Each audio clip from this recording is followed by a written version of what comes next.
palestra de hoje tem como tema o jovem e o espiritismo. Eu inicio afirmando que a juventude é uma fase entre a infância e a maturidade sexual. Para a Constituição brasileira, segundo o Estatuto da Criança e do Adolescente, é um período que se estende dos 12 até os 18 anos de idade. Socialmente, é uma fase delicada e importante. Nós já passamos por ela, a maioria de nós aqui, e sabemos que esta fase é marcada por um período de opressões, também por cobranças, tomada de decisões que vai envolver profissão, trabalho, vai envolver também sexualidade, interpretação da família. Muitos e muitos, inclusive aqui presentes, podem até ter constituído suas famílias neste período da adolescência. Quantos e quantos, não é verdade? Então, muitas pessoas acabam passando por este período da adolescência, vivenciando fases marcantes das suas vidas.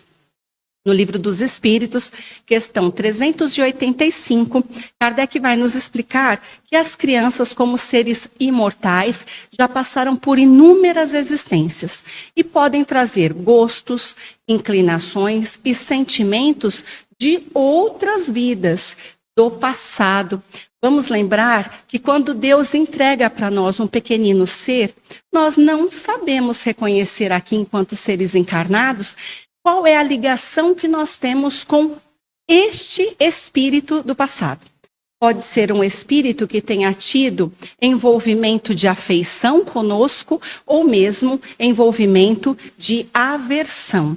Então é importante recebermos no nosso convívio este espírito, este pequenino ser e nos lembrarmos disso para que possamos direcioná-lo adequadamente. É por isso que nós nos lembraremos de um trechinho do Evangelho onde Jesus diz: deixai vir a mim as criancinhas. Nós precisamos encaminhar as criancinhas a Jesus. Somos nós os tutores, os pais, que pegamos as criancinhas e levamos até Jesus. Nós devemos fazer isso do ventre. Aqui na casa nós temos a evangelização e aqui a nossa evangelização começa no ventre. Eu sou encarregada pela primeira sala, a sala dos bebês no ventre, juntamente com outros profissionais da saúde. Nós entregamos todas as informações relacionadas ao desenvolvimento materno-fetal. Temos médica, enfermeira, nutricionista, psicóloga. Eu sou fisioterapeuta juntamente com meu esposo. Acolho estas gestantes, as mamães e os pequeninos seres que se desenvolvem, recebem também as informações do Evangelho de Jesus. Então nós afirmamos, iniciar o contato com Jesus começa do ventre. Vai ficar muito mais fácil a educação moralizadora. Então, Kardec ainda diz: Deus concede à infância a aparência da inocência que nos cativa, para que possamos doar o amor e a dedicação que são tão necessárias para este pleno envolvimento entre pais e filhos, para que todos possam evoluir. A infância torna os espíritos acessíveis aos conselhos dos pais, que vão então trabalhar com a reforma do caráter e também devem reprimir as más tendências. Por isso, é do berço que nós temos que analisar este pequenino, observando todas as suas más inclinações, para que isso envolva uma lapidação moral. Mas, vejam, se eu não cuido da minha reforma íntima, como é que eu posso cuidar da reforma íntima do meu filho? Então, por isso é tão importante a minha evangelização, para que eu tenha recursos, eu tenha ferramentas para lapidar estas crianças que estão no meu contato direto. E aí Kardec continua afirmando: quando os filhos não têm mais necessidade de tanta proteção, a partir ali de 15 ou 20 anos, o seu caráter real e individual reaparece e sobressaem as características que estavam adormecidas na infância. Vamos imaginar então que este ser que está vindo para minha casa, no passado, ele se comprometeu gravemente. Ele acabou realizando graves delitos. Mas agora, numa nova oportunidade, chegou no meu lar. Pequenino, eu sempre achei que tivesse cara de anjo. Ah, como é que eu seria capaz de repreendê-lo? Tudo que ele faz eu acho lindo, uma gracinha. Eu achei que tudo daria certo. Ele não precisaria frequentar evangelização, nada disso, porque só o que nós fazemos em casa já seria suficiente para que ele crescesse bem, cada vez melhor. Será que eu estou certa? Se eu não aplicar realmente a educação moralizadora, eu não estou falando de forma nenhuma de agressões físicas ou morais. Estou falando de educação moral com base no Evangelho. É o que nós temos aqui. Quando eu não faço nada por ele, está ainda com rostinho de candura, como um anjo, eu não reconheci os defeitos morais que ele tem. Quando ele chegar aos 15, aos 18, 20 anos, reaparecerá tudo que ele tem guardado do passado, podendo mostrar agressividade, ofensas e também os graves delitos de antes. Porque eu, mãe, que era responsável por ele, tinha a missão de edificá-lo, não fiz nada para que isso se tornasse melhor, para que ele se tornasse uma pessoa melhor. Então, por isso, é missão materna e paterna, sim, entregar bons recursos moralizadores para os filhos, para que possam utilizar esta encarnação para a sua edificação. Aí nós vamos utilizar o livro O Consolador, porque Emmanuel, na questão 109, vem trabalhar com isso e vem elucidar mais um ponto específico, dizendo que, passada a infância, a educação moral se torna muito mais difícil. Diz ainda que, atingida a maioridade, se a educação não for feita no lar, apenas as provas rudes poderão, então, renovar o seu pensamento, justamente porque terá retomado o patrimônio do pretérito. É como se ele voltasse a ser o que ele é de fato, e poderá cair nas mesmas faltas. Então, se nós não conseguirmos educar na primeira infância, não conseguimos colocar nada de bom nesta fase da adolescência, apenas o mundo vai poder educar o nosso filho ou a nossa filha. E aí nós vamos falar assim, novamente, aquela frase que parece um clichê, que nós escutamos tantas vezes, né, dona Sônia? Se não é pelo amor, é pela dor. E aí, quem é que vai querer ver seu filhinho, a sua filhinha sofrendo? Então, é muito melhor, então, diante de quaisquer questões nocivas, que a gente possa sentar, corrigir, explicar e, melhor ainda, sempre estar entregando os nossos exemplos para que eles saibam se manter firmes nesta terra, para que eles saibam se posicionar e caminhar firmes e decididos. Então, é assim que a gente trabalha, desde o ventre, para que na adolescência já esteja tudo muito mais tranquilo. Desculpem, Emmanuel ainda finaliza este trecho afirmando: é por isso que o lar é tão importante para a edificação do homem e também é tão profunda a missão da mulher perante a lei divina, porque a mulher, nós sabemos que é a educadora por excelência. Os pais, obviamente, vão ter um papel imprescindível, mas as mães, elas são as educadoras do ambiente doméstico, dos lares. No livro A Vida em Família, e aí o mentor pede para eu mostrar o livro para vocês. Este livro ele é muito bom para trabalharmos todas estas questões familiares, também envolvendo a relação entre os cônjuges, entre os irmãos. Então, este livro é muito importante para nós. A Vida em Família, de Rodolfo Caligares. Ele vai falar para nós que a adolescência é o momento mais difícil do relacionamento entre pais e filhos. E normalmente a gente escuta isso, né? Quem tem crianças pequenas ainda escuta assim: ah, calma, espera chegar na adolescência para você ver o que acontece. E também, para nós que já passamos por esta fase, nós também podemos nos lembrar de alguns momentos que foram difíceis para nós. Quem nunca falou do seu período escolar? Talvez sofrendo bullying, talvez sofrendo até agressões.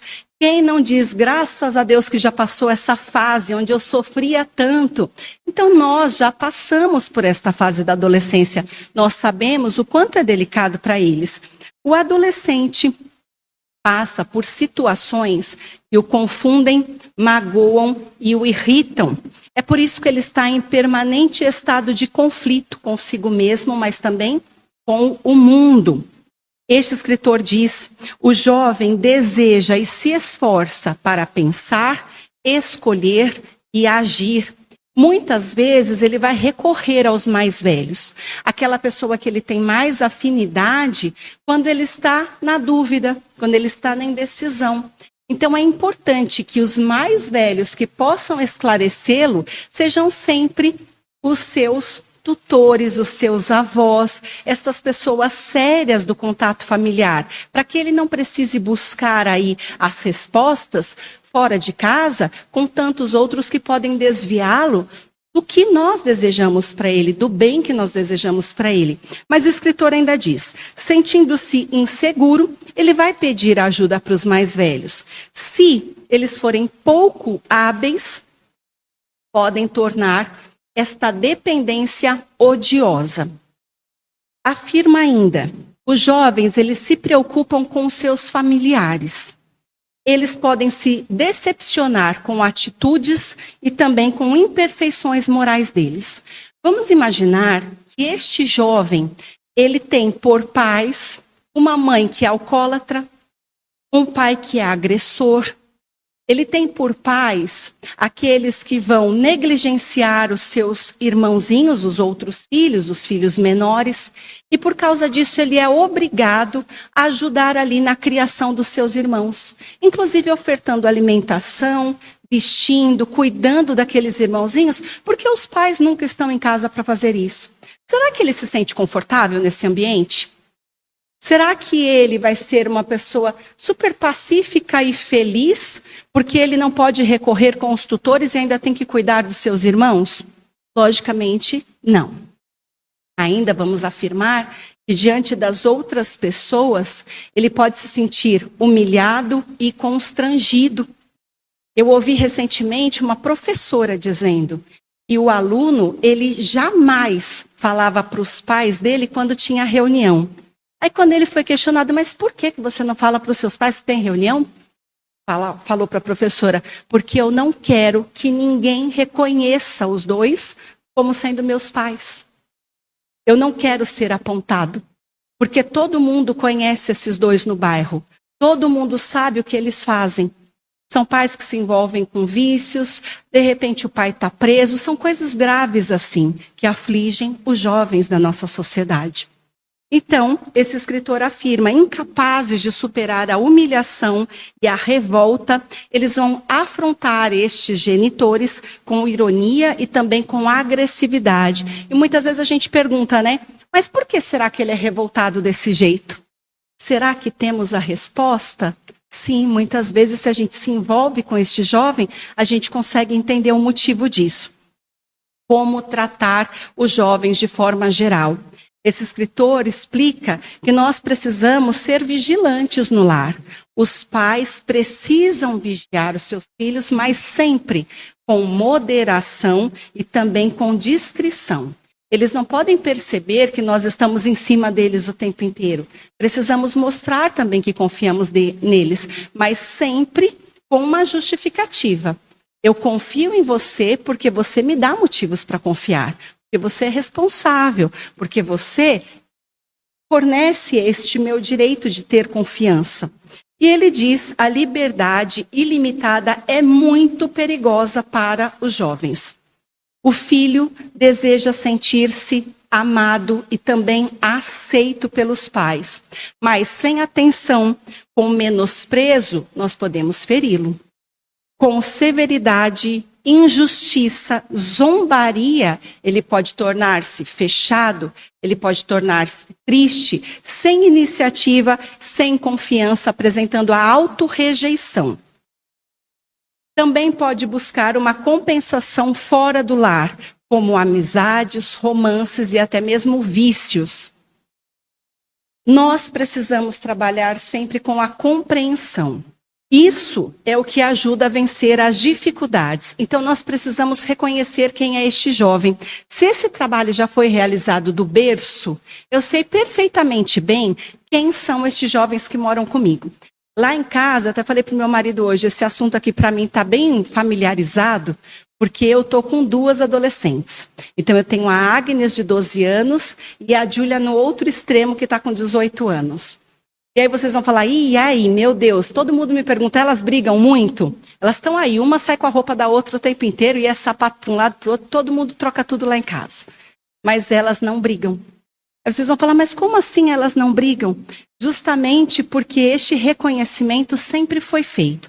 Elas vieram do ventre para a evangelização, e nós sempre aplicamos estes recursos da doutrina espírita, do evangelho do Mestre Jesus em casa. Então, hoje em dia que elas são moças, elas já estão trabalhando na casa. Alguns de vocês que conhecem as meninas podem ter visto que elas já estão atuando aqui. Então, já são trabalhadoras do bem e amam o trabalho que elas conseguem realizar, singelo sim, mas o trabalho que elas já realizam com a espiritualidade. Quando nós começamos do ventre, nesta fase, existe uma cooperação, uma identificação e uma harmonia familiar. Isso pode acontecer. Então, nós seguimos aqui dizendo, nós precisamos ter infinita paciência, condescendência, reservar a exigência para que for essencial no que diz respeito à formação intelectual, moral e espiritual. Meu marido às vezes quer pegar muito no pé da Agnes. E a Agnes é completamente diferente da Júlia. A Agnes já é um pouco mais explosiva, mais expansiva. Aí eu tenho dito para ele, mas isso daí pode passar, né, marido? Como assim? É o que é essencial que nós vamos corrigir na fase da adolescência. Por quê? Partindo do princípio que nós sempre corrigimos quando elas eram pequeninas. Já houve esta corrigenda, já houve todas essas informações. E agora, com estes hormônios se revirando em rebuliço dentro delas, nós não vamos confrontar. É importante ter paciência e compreender o que elas estão sentindo novamente. Nós já passamos por isso. Devia ser muito mais fácil, já que nós já vivenciamos tudo isso. Então, só o que seja estritamente necessário nesta fase para não ter revoltas, bloqueios e nem rebeldia, para que eles não nos observem como opressores dentro de casa. Sempre termos a certeza de que nós precisamos entregar os exemplos, exemplo da vida conjugal, inclusive. Então, o casal deve ofertar o exemplo de um amor com delicadeza, com atenção, com realmente esta identificação, esta proximidade. Observar que elas precisam ter os recursos do que é a doação de si mesmo para favorecer o semelhante. Sim, com atos de renúncia que vão vencer o egoísmo, que vão desenvolver a sensibilidade para nunca se utilizarem de outro ser humano como objeto de prazer. Então, todos estes recursos devem e serão utilizados por nós, por aqueles que estudam para melhorarem o ambiente familiar. Vamos trabalhar com o livro Estudando o Evangelho, de Martins Peralva. É este livrinho aqui. E também é muito, muito importante para a doutrina espírita, importante recurso aqui também para nós. E aí esse escritor diz, a Boa Nova é a mensagem que o mestre dirige à mocidade, convidando para a edificação moral do mundo. Jesus diz, eu sou o caminho, a verdade e a vida, ninguém vai ao Pai senão por mim. Ir ao Pai é aprimorar-se. Moral e espiritualmente, é engrandecer-se no amor e na sabedoria. Nós vamos adquirir tudo isso com os ensinos e exemplos de Jesus contidos no seu Evangelho. Não existe nenhuma passagem que justifique lutas, revoltas, ambições, tudo que traz o Evangelho envolve fraternidade e compreensão. Por isso, mais uma vez, tragam os jovens para casa. Evangelização e já o trabalho edificante.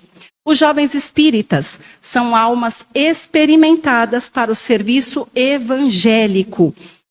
Necessário a reforma moral dos jovens, adaptando-se as tarefas doutrinárias. Os ministros divinos, eles vão auxiliar, inspirando os encarnados na preparação dos jovens. O momento é de renovação íntima e trabalho fraternal.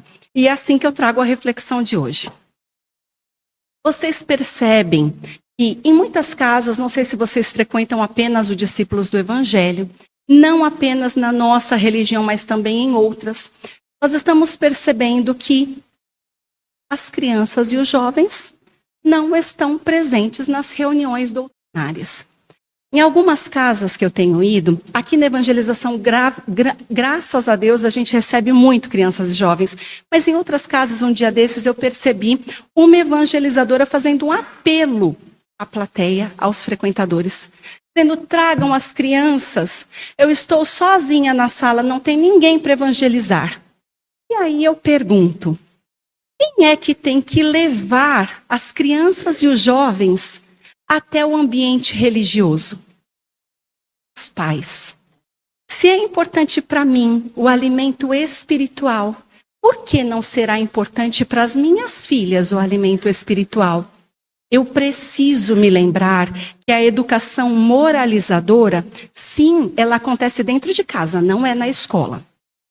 Muitas professoras também cansadas de falar isso. A educação moral acontece dentro de casa. Mas eu preciso dos recursos do Evangelho. Eu preciso trabalhar a parte espiritual das minhas filhas. Se eu não entregar estes recursos, elas não conseguirão se alicerçar em base firme quando os pais faltarem. Quando elas perceberem uma adversidade, uma tribulação, qualquer questão que elas possam vacilar, elas precisam se agarrar na fé, no Evangelho. Então sou eu que ensino isso para as meninas. Comecei no ventre, ou encaminhando as crianças e mostrando Jesus para estas crianças. Elas cresceram reconhecendo Jesus e o seu Evangelho. E agora, como jovens, eles precisam estar alicerçados na fé e atuantes. Estes jovens, quando trabalham com a espiritualidade, eles só têm a crescer, só têm a ganhar. Tudo isso é promissor para o jovem. E aí nós nos questionamos, será que é válido deixar o jovem atuar mesmo num centro espírita? Sim, existem muitas tarefas que eles podem desempenhar. Este escritor, inclusive, diz, se o trabalhador mais velho tem experiência, o moço possui entusiasmo e, bem direcionado, pode operar prodígios. E afirma, moço espírita, realize a autorregeneração, desenvolvendo sentimentos e virtudes. Novamente, aqui na casa, graças a Deus, nós temos este trabalho de propagação. Para finalizar, eu vou trazer então um exemplo de vida. Recentemente, eu falei para o meu esposo, porque as minhas meninas me acompanham nas palestras, tocando e cantando, harmonizando os trabalhos edificantes.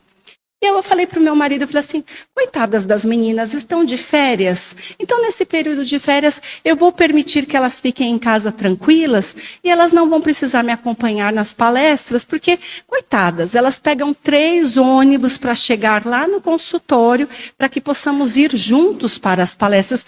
E eu, como mãe, fiquei com dó das minhas meninas. Eu falei, deixa as meninas em paz. Inclusive, em uma casa, elas não foram e não teve música. Só palestra. E aí, então, meu mentor permitiu que tudo isso acontecesse.